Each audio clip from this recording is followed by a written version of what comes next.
We have all heard the name of Adolf Hitler. From the moment he assumed power in 1933 until his suicide in 1945 in his Berlin bunker, Adolf Hitler was Germany's Führer, or undisputed dictator. Hitler was a charismatic speaker who promoted extreme nationalism and virulent anti-Semitic beliefs, largely based on the fallacious idea that Jews were to blame for Germany's defeat in World War I, and that the greatness of Germany could only be restored by eliminating Jews and other inferior races. Hitler's book, My Struggle, was published in 1925 and outlines his fundamental political philosophy. So, did Hitler really aspire to be a priest when he was young? And how did he transform into a cruel dictator?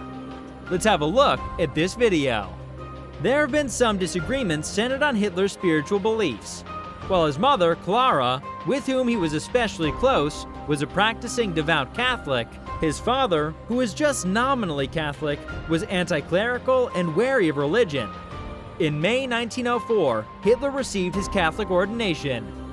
Throughout his childhood, he attended church regularly and even participated in the choir at the Benedictine monastery when the family was residing in Lambach. He reportedly thought about becoming a priest at that time as well. However, other historians question even his early religiosity, contending that Hitler started to reject religion at a young age after being strongly affected by pan-Germanism, an ideology that placed a strong emphasis on political unification and neglected religion. Hitler's early life does not offer any indication of his future. Hitler was raised to be a bureaucrat by a severe, authoritarian father, who was the son of a low-level civil servant in Austria. The future dictator's early years were generally normal, except from his father beating him. But according to Kershaw's biography, he was morose and friendless in adolescence. Between 1905 and 1907, he borrowed money from his mother, but never finished high school. Hitler failed to get into art school in 1907, beginning a period when he stayed in Vienna and made high pronouncements about art, architecture, and culture, but made few real attempts to pursue a career in the arts.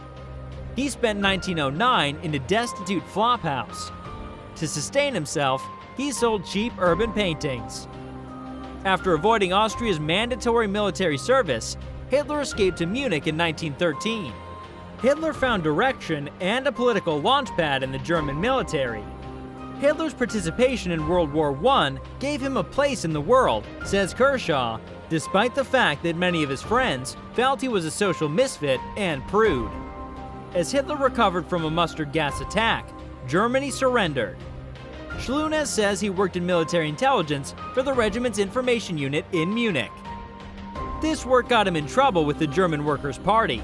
Schlunes claimed that the army sent Hitler to hear right-wing lectures on German history, socialism, and Bolshevism. Hitler's nationalist ideals were right-wing.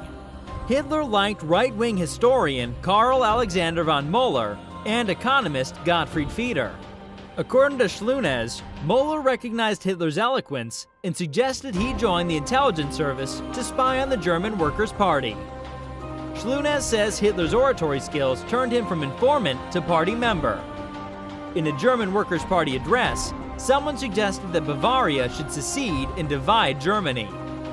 The German nationalist, Hitler, was shocked and opposed it. The party's head invited him after he was impressed with his speaking. On September 12, 1919, with the troops' assistance, Hitler joined the party as number 55. Hitler became a fiery public speaker on the beer hall circuit and was willing to risk low attendance by preparing large rallies, Kershaw added. Because of his organizational skills, he rose swiftly in the party.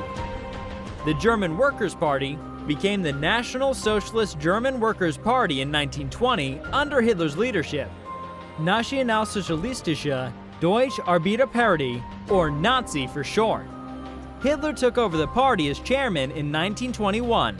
The one small group gained members and absorbed other right-wing groups.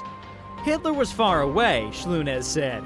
He's not an interesting talker, except when he performs in front of an audience. He's really bland. He's able to manipulate and move an audience. Hitler's speaking talents helped him prosper in the early Nazi party, but Germany's turbulence and anger helped him expand. Schlunes said Germans were shocked after World War I. During the battle, they heard they were winning. They had food and coal shortages, and millions were killed or injured. However, the army said that these sacrifices were necessary since victory was near. According to Schlunes, they were taught this for 4 years before being told we lost the battle. Many turned to conspiracy theories to explain how this could happen, especially the assumption that Jewish individuals on the home front had betrayed Germany. For Hitler, the time is right, said Schlunes.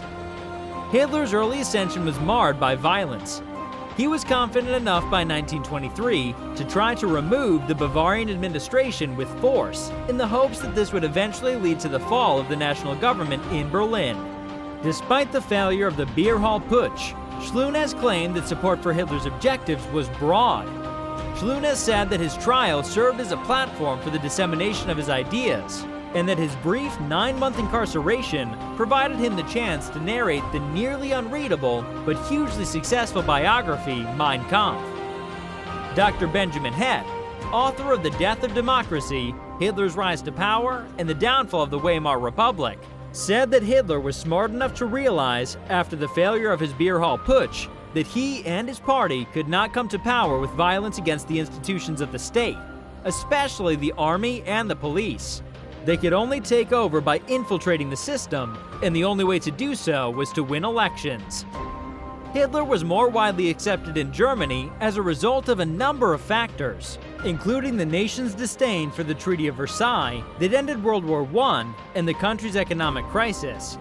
But Hitler was able to use the media, in part, to spread his popularity beyond the beer-stained halls of Munich to the rest of the nation. It's widely acknowledged that he had trouble winning over middle-class voters. He concentrated on portraying his domestic life in order to repair his personal image. Hitler and his propaganda team began to emphasize his personal life rather than downplay his brief and somewhat lonely personal past. Hitler lost the election of 1932, but received the backing of numerous powerful corporate interests. When a majority administration could not be formed following the legislative elections, Germany's president, Paul von Hindenburg, gave in to pressure from abroad and appointed Hitler Chancellor. The role of Chancellor in Germany is similar to that of the Prime Minister in other parliamentary systems. And Germany had both a president elected by the people and a chancellor representing the majority party in the government. Hitler used the 1933 firebombing of the Reichstag as a justification to declare a state of emergency and imprison his political adversaries. Having communists and other leftists in custody, he was able to convince Parliament to pass the Enabling Act. Hitler's administration was unable to enact legislation without legislative approval because of the Enabling Act. Hitler's motion was approved by 444 votes to 94 in 1933. And was a crucial step in the overthrow of the state's democratic institutions. Following the passage of this law, the Nazis began a procedure known as coordination, or Gleichschaltung, in which every group that might serve as the foundation for the opposition was disbanded or seized by the Nazis, according to Head. By July 1933, when all political parties other than the Nazis were formally outlawed, this process was largely finished. Profiles of Hitler rusticating in his Obersalzberg, Bavaria home painted him as a refined gentleman, adored by dogs and kids, even as he used force to impose his tyranny. According to Strategakos, Hitler collaborated with the architect Gerty Troost to design a room with a large Great Hall that seemed to be modeled after the artist salons of Munich before World War I. At home, flowery articles about the Führer were published in periodicals in both German and English. According to Strategakos, Hitler was profiled as a dog lover in the American Dog Kennel Gazette. These warm, familial scenes contributed to his softer portrayal of Hitler. The tactic was so effective that photographs of Hitler at home with his dogs or children playing were the most popular photographs in 1934. However, the political landscape was about to severely change about 10 years later. Hitler escaped to his bunker in January 1945 as the Soviets besieged Berlin. The 18-room bunker, 55 feet under the Chancellery, had its own water and electricity. Hitler continued to deliver orders and meet with Hermann Goering, Heinrich Himmler, and Joseph Goebbels as he went mad. One day before his suicide, he married Eva Braun. Hitler's will named Admiral Karl Donitz as president and Goebbels as chancellor. Hitler and Braun then poisoned themselves and their dogs before Hitler shot himself with his service gun. Thank you for watching right until the end. What is it that you find so fascinating about one of the most cruel people on Earth? Do share your thoughts in the comments below.